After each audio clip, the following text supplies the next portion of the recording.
why are so many director redundancy claims being rejected in liquidation? The answer is because there is a difference between a director and an employee.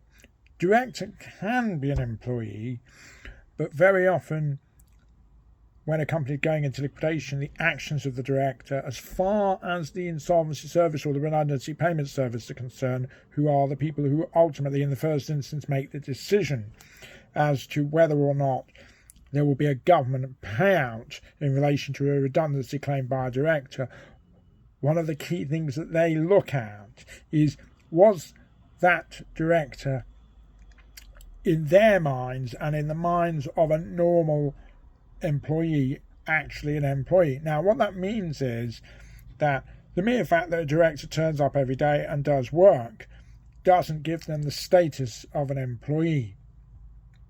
One of the things that they'll be looking at is, did the director draw a salary all the way up to the point of liquidation?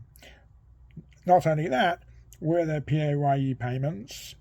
And what is very, very common that they look at is, was the director being paid the minimum wage, for instance? Now, this is not in itself the only issue, and it's not conclusive, but what tends to happen is when cash is tight and when the company's in trouble, directors will, in an attempt to save the company, which is clearly the right and proper thing to try and do if you can, is they will draw less money from the company. In fact, they may even waive their entitlement to salary altogether, and they may even do this for a series of weeks and months and sometimes longer. Now, the problem with that is that creates a disparity between a director being paid the minimum wage and basically whether or not they're a director, they're an employee at all.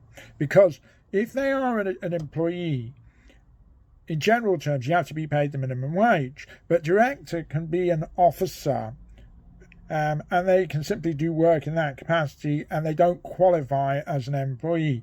So there are suggestions flying around that the insolvency service or the redundancy payment service is rejecting anything up to something like 75% of director claims. And